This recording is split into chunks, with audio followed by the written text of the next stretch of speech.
Hello. Welcome. This is Literature Readings and Summaries by Christine Helms. Today we will be discussing Jane Eyre by Charlotte Bronte. It's a beautiful story of love. It starts with young Jane Eyre, orphaned, who's living with her abusive aunt. Her aunt is very mean and believes she is deceitful, and calls a man named Mr. Brocklehurst to take her away to Lowood School. At the school, she meets Helen Burns, who becomes her best friend, but ends up tragically passing away.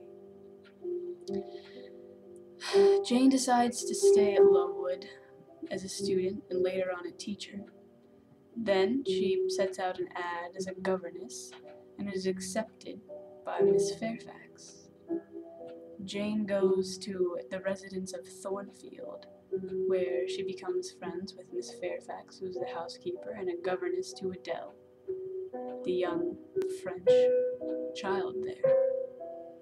Everything is going swell. Jane is happy, but there are a few strange things that happen at the house sometimes, which is a bit unsettling to Jane, but she accepts it, moves on. She's happy.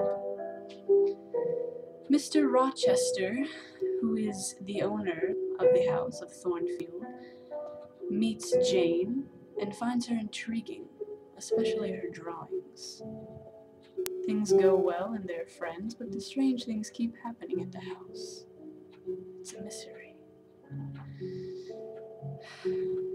Jane falls in love with Mr. Rochester, but he is supposed to be married to Miss Ingram, although he does not want to marry her because he is also in love with Jane. The beautiful love story happens. It's so touching and beautiful. Excuse me.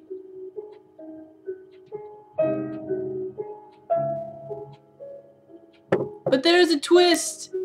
There's a twist in the story, as there so often is in literature, makes it beautiful and intriguing. I think I've used the word intriguing about 8 times. You want to count, feel free. Anyway, so Jane and Mr. Rochester are at their wedding. They're going to be married, but everyone knows the part of the wedding where the minister says, "If anyone thinks these people should not be married, speak now or forever hold your peace." Mr. Mason and a lawyer come. They do not hold their peace. They are against the marriage for the reason that Mr. Rochester is already married. What a player. He's married to a woman named Bertha, who has gone insane. Jane gets very angry about this. She feels lied to. Hate the player. Don't hate the game. Hate the game, don't hate the player.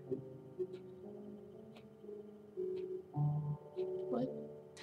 Anyway, Jane leaves Thornfield. She goes a bit insane herself, taking after Bertha, and ends up at the house of the Rivers.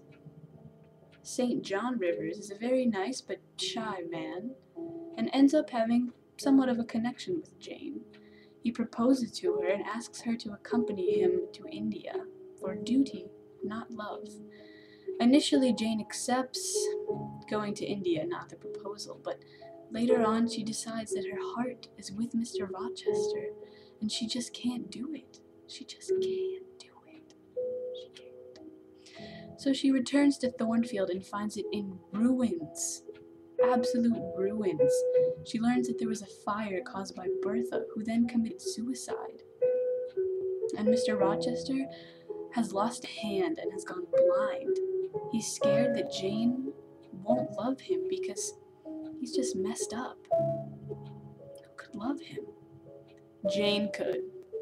They end up getting married, and Mr. Rochester gains enough sight back to see their firstborn son. This is the story of Jane Eyre.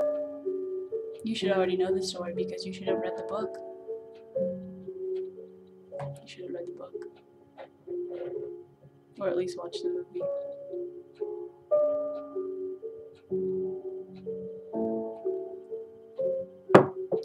This has been Literature, Readings and Summaries with Christine Helms. Join me again next time. Thank you.